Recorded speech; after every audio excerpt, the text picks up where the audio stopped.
الشيطان الرجيم بسم الله الرحمن الرحيم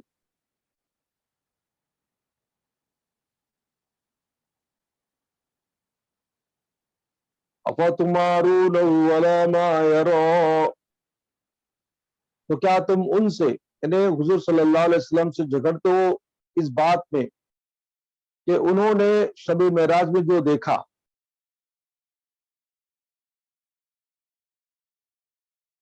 وَلَقَدْ رَآهُ نَزْلَةً أُخْرَى اور بے شک انہوں نے اسے آپ نے دوبارہ بھی دیکھا عند سدرۃ المنتہا یعنی سدرۃ منتہا کے نزدیک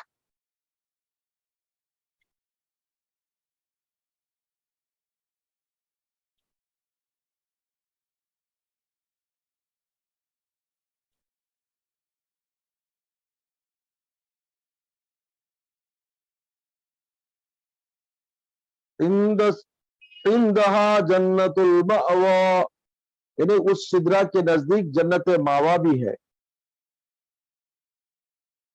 اذ یغشی السدرۃ ما یغشی سدرۃ المنتہا کی عظمت کے اظہار کا دوسرا مضمون یہ بھی ہے کہ جب سدرہ پر چھا رہا تھا جو چاہ رہا تھا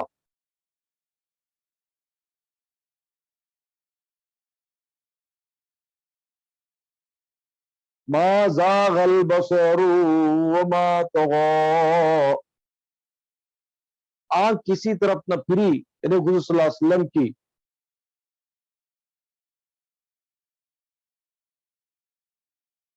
اور نہ ادھر ادھر آنکھ نے بھٹکا یا ادھر ادھر دیکھا صدق اللہ مولانا العلی العظیم بلغنا رسول الامین الکریم ونحن على ذلك لمن الشاهدين والشاكرين والحمد لله رب العالمين قال الله تعالى في شان حبيبه تعظيما وتكريما ان الله وملائكته يصلون على النبي يا ايها الذين امنوا صلوا عليه وسلموا تسليما پڑھو اللهم صل على سيدنا محمد وعلى ال سيدنا محمد وبارك وسلم تسليما كثيرا كثيرا الحمد لله الحمد لله سورہ نجم ہم سورہ نجم کی آیات کو جو میں نے پڑھا ہے اس کا ترجمہ آپ کے سامنے پیش کیا سورہ نجم کے بارے میں گزشتہ 2-3 محفلوں میں ہم نے سنا کہ یہ سورت حضور پاک صلی اللہ علیہ وسلم کی خالص معراج کے بیان کے بارے میں آیا ہے اور اس سورت میں حضور صلی اللہ علیہ وسلم کے معراج کا واقعہ اللہ نے کھلے طور سے بتا دیا امت مسلمہ کو کہ میرے نبی کا جو معراج کا جو وفد جو مقصد تھا اور اس کی جو کیفیت تھی اس کی ساری چیزیں قرآن میں اللہ نے دستور فرما دی تو اسی طرح سورہ نجم یہ ایسا زبردست سورہ ہے جس میں حضور پاک صلی اللہ علیہ وسلم کی حقانیت اور آپ کے اللہ پاک سے قربت اور آپ کی محبوبیت اور آپ کی عظمت کا ایک بہت بڑا اللہ تعالیٰ نے مناظرہ اور اس کی ساری حقیقت کو ہمارے سامنے پیش کی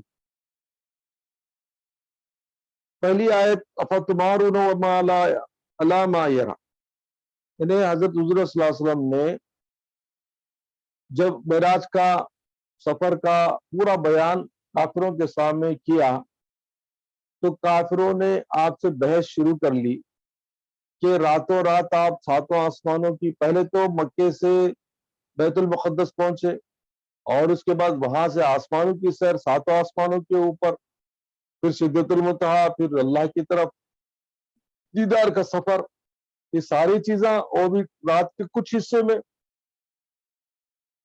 یہ کیسے ممکن ہے کیونکہ یہ عقل سے ماورا ہے مطلب کہ عقل اس کو سمجھ نہیں سکتی یہ معجزہ ہے معجزہ کسی کی عقل میں نہیں آتا اور میں پہلے ہی بتا چکا ہوں کہ معراج کا جو ٹائم ہے جو معراج کا جو واقعہ کا جو وقت ہے یہ وقت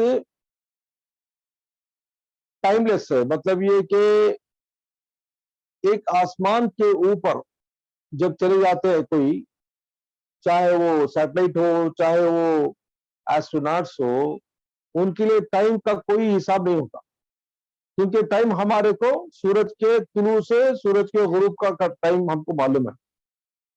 اب آسمانوں کے اوپر چلے گئے تو سورج ایک ہی جگہ رہتا، کب غروب ہوتا کب طلوع ہوتا، ہمیشہ تو اسی جگہ رہتا، تو وہاں پر ان کو ٹائم کیسا معلوم ہوگا؟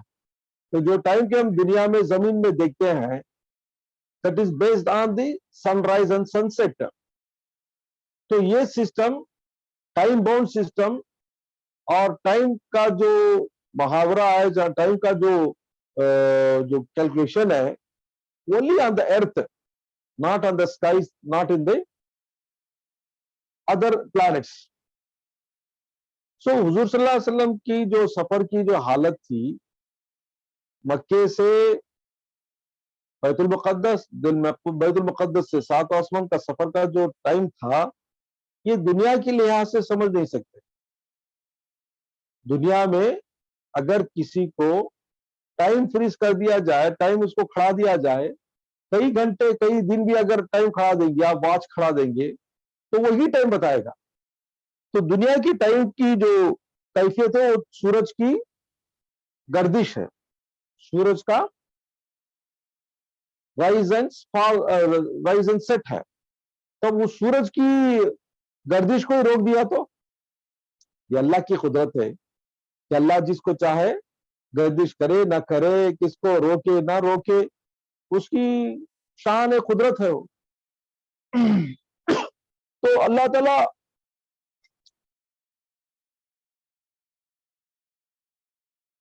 اس کی قدرت بھی یہ ممکن ہے کہ وہ جو سورج کو چلا سکتا ہے، وہی سورج کو بھی کھڑا بھی سکتا ہے۔ سورج اور تمام جو بھی مخلوقات ہے دنیا میں، اللہ ہی کے حکم سے چلتے پھرتے کھاتے پیتے اور زندہ ہے۔ تو جب اللہ کا حکم ہوگا کوئی چلے گا پھرے گا، ہر ایک کی جو حرکت ہے، ہر ایک کا جو دنیا میں جو بھی کام دام ہو رہا ہے، وما تشاءون الا ان یشاء اللہ، اللہ فرماتا ہے قرآن میں کہ تم وہ نہیں چاہتے جو کہ اللہ نہ چاہے۔ تو اللہ ہی کے حکم سے، اللہ ہی کے خضا سے ساری دنیا کی مخلوقات کا چلنا پھرنا، عمل کرنا، ساری چیزوں کا اپنے اپنے اوقات پر ہونا، یہ سب کچھ خدا کی قدرت سے ہی ہے، اس کے حکم سے ہے۔ اب سوچو کہ اگر شب معراج کی رات میں اللہ تعالیٰ نے سورج کی گردش کو ہی روک دیا تو اس کے لیے ممکن ہے، اس کی قدرت ہے، اس کی مخلوق ہے وہ۔ تو جب سورج ہی نکلنا بند ہو گیا یا سورج کا گردش ہی بند ہو گئی، ٹائم کہاں جائے گا؟ ٹائم وہی رہے گا۔ اور دیکھو اس میں بھی راز کی بات یہ ہے کہ یہ رات میں ہوا، رات میں اس واسطے ہوا کہ ٹائم کا کھڑنا اگر دن میں ہوتا تو سارے لوگ پریشان ہو جاتے، کیا یہ سورج جاتا نہیں ہے، کہ یہ ٹائم جاؤں گا نہیں کرتا، کہ یہ سورج غروب نہیں ہوتا، انہیں سارے جو کیفیات ہوتے تھے اگر دن میں ہوتی معراج کا جو سفر کا یہ موقع، تو سارے کوشچن رک جاتے اور سارے لوگ پریشان ہو جاتے۔ اللہ تعالیٰ بندوں کو پریشان بھی نہیں کرنا چاہتا تھا، اللہ تعالیٰ بندوں کو نیند کی گہری نیند میں سلا کر اپنے محبوب کی ملاقات کے لیے سورج کی گردش کو ہی کھڑا دیا۔ جیسے میں اس کا ایگزامپل بھی بولا تھا کہ اگر ٹی وی یا ویڈیو کو اگر آپ فریز کر دیں گے تو کئی گھنٹے کئی دن بھی اسی فریم پہ کھڑے رہتا۔ اسی طرح دنیا کے تمام ایکشنز، دنیا کی تمام چیزوں کا دار و مدار سورج کے گردش پر ہے، ٹائم باؤنڈ ہے۔ سو ٹائم کو اگر فریز کر کے کھڑا دیا جائے تو ساری چیزیں اپنی اپنی جگہ کھڑے رہیں گی۔ تو اسی طرح حضور پاک صلی اللہ علیہ وسلم کے سفر معراج میں بھی سرکار دو عالم صلی اللہ علیہ وسلم کا مکے سے بیت المقدس کو جانا، وہاں سے آسمانوں کی سیر کرنا، پھر پورا سفر جنت و دوزخ کے نظارے دیکھنا، اللہ سے ملاقات کرنا، پھر واپس آنا، یہ سب within the time frame کے ٹائم فریز کے موقع پر ہوا۔ اور جیسے ہی آپ پھر واپس اپنے بستر پر آئے تو اللہ نے پھر ٹائم کو شروع کر دیا۔ جیسے فریز کرتے ہیں ہمیں فریم کو، پھر بٹن دباؤ پھر چالو ہو جاتا ہے. یعنی اے سی ہے, اے سی کا بٹن دباؤ اے سی چالو ہے, اے سی کا بٹن دباؤ اے سی بند ہو جاتی ہے. اسی طرح اللہ تعالیٰ نے ٹائم کے بٹن کو بند کر دیا, سورج کی گردش کو بند کر دیا, تو ٹائم اپنی جگہ کھڑا رہا. تو اللہ فرماتا ہے کیا کافرو تم کیا میرے محبوب سے جھگڑتے ہو جو کچھ انہوں نے معراج میں دیکھا, جو بیان کیا, کیا تم کو اس کے بارے میں کوئی شک ہے؟ اچھا, پھر اس کے بعد فرمایا کیا تم نے ڈاؤٹ بھی کیا کہ جبرائیل السلام کو میرے نبی نے دیکھا یا نہ دیکھا؟ تو ارے دیوانو, میرے محبوب نے جبرائیل کو ایک بار نہیں 2 بار دیکھا. وَلَقَدْ رَآتَ نَزْلَةً أُخْرَى, کہ میں بے شک اسے آپ نے دوبارہ دیکھا, یعنی جبرائیل السلام کو پہلی دفعہ کب دیکھے حضور صلی اللہ علیہ وسلم؟ جبکہ آپ شفق آسمان یعنی آسمان کے کنارے اپنے تمام اوریجنل آپ کا جو حلیہ تھا اسی میں دیکھے. مطلب حضور صلی اللہ علیہ وسلم نے فرمایا کہ حضرت جبرائیل السلام کو 600 پر ہیں, 600 پر ہیں, اور ہر پر پر موتیاں اور طرح طرح کی ہیرے جواہرات لگے ہوئے, اور آپ کی چمک سے اتنا پورا آسمان چمک جاتا. تو آپ کی طاقت, آپ کی قوت, جبرائیل السلام کی جو قوت ہے اتنی عظیم ہے کہ ایک ہی پر میں ساری زمین کو الٹا کر دیتے ہیں. تو اس طرح سے آپ کو 600 پر اللہ نے دیے, اور آپ کو اوریجنل شیپ میں دیکھا تھا حضور صلی اللہ علیہ وسلم نے ایک بار جب آسمان کے کنارے آپ کی پوری کیفیت کو دیکھا. پھر جب آپ سفر آسمان پر گئے تو وہاں پر سدرۃ المنتہا میں آپ نے پھر حضرت جبرائیل السلام کو دیکھا. تو اللہ فرماتا ہے کہ تم نے جبرائیل کو دیکھنے میں شک کیا, گمان کیا میرے نبی کے بارے میں, تو سنو میرے نبی نے ان کو 2 بار دیکھا, ایک تو آسمانوں پر اور ایک ہے سدرۃ المنتہا کے قریب. اب سدرۃ المنتہا کیا ہے؟ اس کے آگے اللہ نے فرمایا کہ سدرۃ المنتہا ایک ایسی, حدیث میں آتا ہے کہ سدرۃ المنتہا ایک ایسی جگہ ہے جو عرش کے اوپر ہے, 7 آسمانوں کے اوپر عرش ہے, اور عرش کے اوپر ہے سدرۃ المنتہا کا مقام. سدرۃ المنتہا ایک ایسا بارڈر ہے, ایک ایسا مقام ہے, ایک ایسا پلیس ہے جہاں پر حضرت جبرائیل السلام کا مقام ہے, where he is to stay.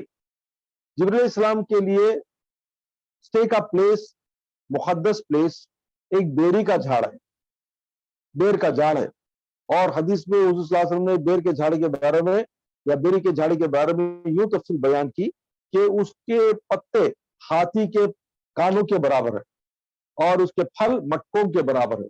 مٹکا ہوتا ہے نا اتنا بڑا مٹکا, اس کے پھل ہوتے ہیں. بیری کا پھل کتنا ہوتا ہے؟ چھوٹا چھوٹا ہوتا ہے نا, پنڈو بولتے ہیں, ہم بیری کے پنڈو بولتے ہیں, اس سے نہیں, مٹکے جیسا سائز اس کا, اور اس کے پتے یہاں چھوٹے چھوٹے پتے, وہاں ہاتھی کے پتوں جیسا. اور اللہ نے فرمایا کہ اس سدرۃ المنتہا کے نزدیک جنت الماوا بھی ہے. جنت الماوا کیا ہے؟ اللہ تعالیٰ کے جنتوں میں ایک ایسی جنت ہے جس میں متقیوں کو اللہ تعالیٰ اور شہداء کرام کو اور اللہ کے پیارے نیک بندوں کو وہاں قیامت میں جنت میں مقام ان کو عطا کرے گا. اور یہ وہ جنت ہے جو سدرۃ المنتہا کے قریب ہے. اب سدرۃ المنتہا کے بارے میں بہت کچھ بتایا گیا ہے کہ سدرۃ المنتہا ایک ایسا بڑی مقام ہے کہ جس پر اللہ تعالیٰ نے جبرائیل السلام کو ان کا ایک سٹیئنگ پلیس بھی دیا ہے. اور جبرائیل السلام کون ہے؟ تمام فرشتوں کے چیف ہے, تمام ملائکہ. کوئی گن سکتے ہیں ہمیں؟ نہیں. تو جتنے بھی اللہ کے ملائکہ فرشتے ہیں ان سب کے امام ہیں, ان سب کے چیف ہیں. تو یہ حضرت جبرائیل السلام کلوزسٹ ٹو اللہ, ان کا اسٹیٹس کیسا ہے؟ the most closest angel to Allah is حضرت جبرائیل السلام. تو حضرت جبرائیل السلام کا جو کلوزسٹ اسٹیٹس ہے اللہ کے بالکل قریبی ایریا کے پاس, وہ دیٹ از اے لمٹ, وہ لمٹ سے کوئی آگے نہیں بڑھ سکتا. حضرت جبرائیل السلام حضرت حضور صلی اللہ علیہ وسلم کو جب آپ معراج پہ لے کے گئے اور جب تک سدرۃ المنتہا میں گئے تب تک آپ ساتھ رہے, پھر ساتھ رہنے کے بعد حضرت جبرائیل السلام بولے یا رسول اللہ آپ آگے جائیے، آپ کو اللہ کی دیدار کے لیے آگے جانا ہے اور میرا مقام یہیں پہ رکنا ہے۔ تو حضور صلی اللہ علیہ وسلم نے پوچھا اے جبرائیل تم تو مکے میں میرے ساتھ تھے، بیت المقدس میں میرے ساتھ تھے اور ساتوں آسمانوں میں ساتھ تھے، جنت اور دوزخ کی سیر میں میرے ساتھ تھے اور سدرۃ المنتہا تک تو میرے ساتھ رہے، اب یہاں سے ساتھ دینا، ساتھ چھوڑنا کیسا؟ تو جبرائیل السلام نے فرمایا یا رسول اللہ اگر اس سے بھی آگے، اگر انگلی کے برابر بھی میں آگے بڑھوں گا تو میرے پر اللہ کی تجلیات سے، اللہ کی جلالت سے جل کے راکھ ہو جائیں گے۔ تو اللہ کی تجلیات، اللہ کے انوار اور اللہ کی جو جلالت کا جو موقع ہے، جو اس کی کیفیت ہے، اس کی جو شان ہے، تو اتنی بلند ہے کہ اگر اس کو کوئی مخلوق سہ نہیں سکتی، کسی کی طاقت نہیں ہے، سمجھے؟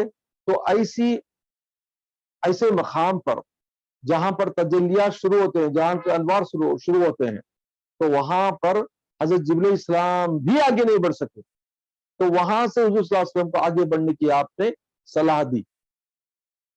تو اس سے پتا چلتا کہ حضرت جبرائیل السلام جو کہ تمام ملائکہ کے چیف ہیں اور تمام ملائکہ سے افضل ترین ہیں اور اللہ کے خاصد ہیں اور اللہ کے ایسے محبوب جو ملک ہیں جو اللہ کے حکم سے اللہ کے کلام کو تمام انبیاء کرام تک وحی کے ذریعے پہنچانے والے ہیں۔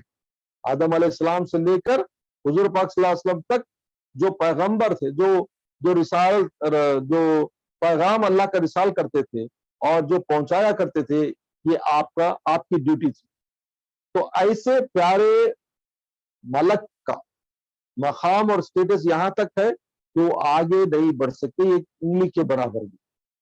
تو جلالت اور اللہ کے تجلیات کا وہ حال حضور پاک صلی اللہ علیہ وسلم کو آگے جب بڑھے تو اس کا مطلب یہ ہوا کہ حضور پاک صلی اللہ علیہ وسلم کی جو اللہ نے آپ کی جو نورانیت اور آپ کو جس حال میں پیدا کیا ہے وہ لائق ہے کہ اللہ کے تمام تجلیات کو برداشت کر سکے۔ تو اس سے پتا چلا کہ حضور پاک صلی اللہ علیہ وسلم جبرائیل سے کئی گنا آپ کی جو کیفیت ہے، آپ کی جو شخصیت ہے یا آپ کا جو مقام ہے کئی گنا زیادہ ہے، اور آپ ہی اس لائق ہیں کہ اللہ کی تجلیات کو سنبھال سکیں یا اس کو سہ سکیں اور آگے بڑھنے کی کوشش کر سکیں۔ تو حضرت جبرائیل السلام جب وہاں تک سدرۃ المنتہا تک رہ گئے تو اللہ تعالیٰ آگے فرماتا ہے اس قرآن میں، قرآن پاک کی اس صورت میں،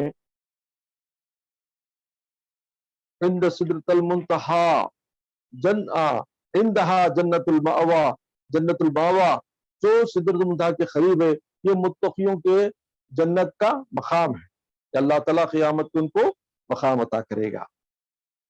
اب چند بزرگوں کا خیال ہے کہ آدم علیہ السلام کو پہلے اللہ نے جنت المأوا میں رکھا تھا، حوا علیہ السلام بھی وہیں تھے، وہیں سے غلطی کرنے کے بعد نیچے اتارے گئے۔ یہ بھی چند بزرگوں کا ایک خیال ہے، یہ ان کی تفسیر میں آتا ہے۔ اچھا، اب حضور صلی اللہ علیہ وسلم نے جب سدرۃ المنتہا میں دیکھا تو آگے بڑھتے وقت، آگے جب اللہ سے ملاقات کے لیے آگے جب مقام تھا آپ کا، جاتے وقت آپ کے لیے وہاں سے ایک سواری ملی جس کا نام رف۔ تو یہ رف جو ہے یہ ایک نورانی ایک سواری سمجھو، ایک نورانی سواری ہے جس کی رفتار کا کوئی حساب بھی نہیں۔ اب حضور صلی اللہ علیہ وسلم کو اس رف نے لیا یا آپ اس پر سوار ہوئے تو آگے جب بڑھے، سدرۃ المنتہا سے اور آگے بڑھے، کتنی دور گئے، کہاں تک گئے، اللہ ہی جانے، اللہ کے رسول جانے، سمجھے؟ تو یہاں سے جو سفر کا جو معاملہ ہے، اور یہ بالکل اللہ اور اللہ کے رسول کے سوا کوئی نہیں جانتا۔ اب یہاں پر جانے کے بعد حضور صلی اللہ علیہ وسلم کو اللہ کا دیدار نصیب ہوا۔ آپ کو اللہ نے اپنے ملاقات کے لیے جب بلایا تو اللہ نے اس کی کیفیت پہلے کی آیت میں بتایا کہ دنا فتدلّا فکان قاب قوسین او ادنی، یعنی آپ اتنا قریب ہوئے کہ اللہ کے اور اللہ کے رسول کے درمیان فاصلہ کتنا رہ گیا؟ ایک کمان، تیر کمان میں کمان کے درمیان جو نوک رہتے اس کے درمیان جو فاصلہ ہوتا ہارڈلی 1 فٹ ہوگا، 1 فٹ سے بھی قریب ہوتا. فَكَانَ خَابَ قَوْسَيْنِ أَوْ أَدْنَىٰ، یا اس سے بھی قریب. سمجھ جاؤ آمنے سامنے اللہ اور اللہ کے رسول کی ملاقات کا منظر ہے.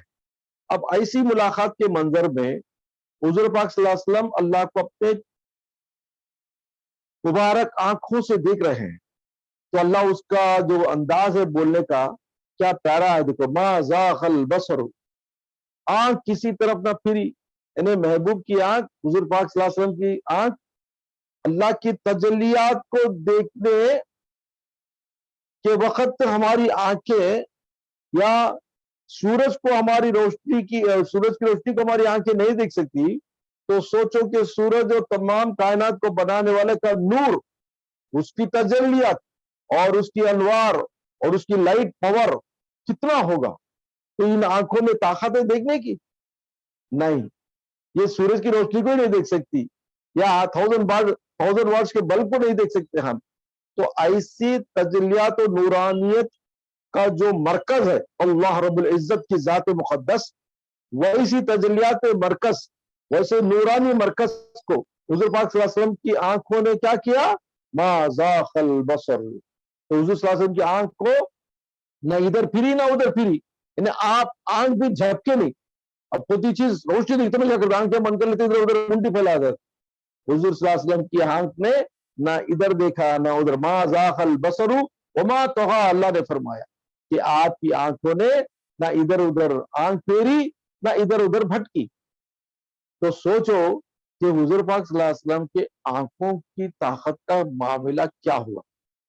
اللہ اکبر. وہ کیا پیاری آنکھیں تھی جو اللہ کی نورانیت کو سنبھال سکی یا دیکھ سکی.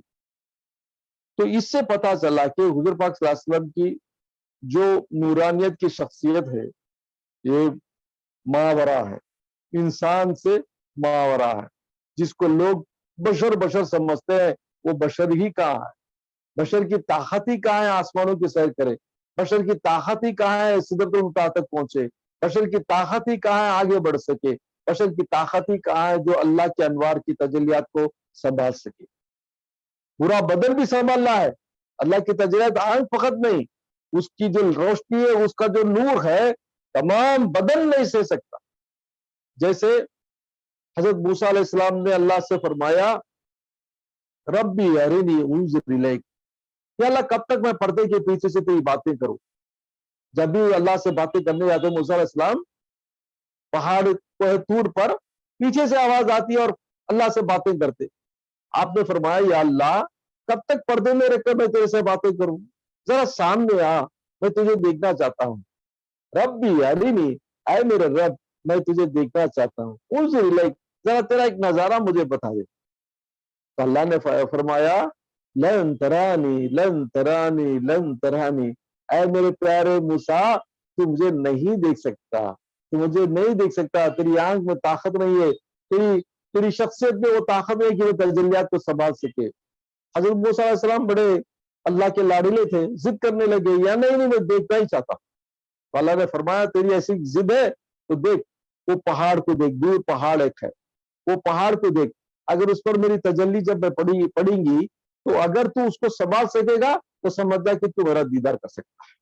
تو حضور السلام نے کہا ٹھیک ہے، ایٹ لیسٹ میں ریفلیکشن تو دیکھ لوں اللہ کے نور کا، اللہ کے دیدار کا ایک ریفلیکشن تو دیکھ لوں.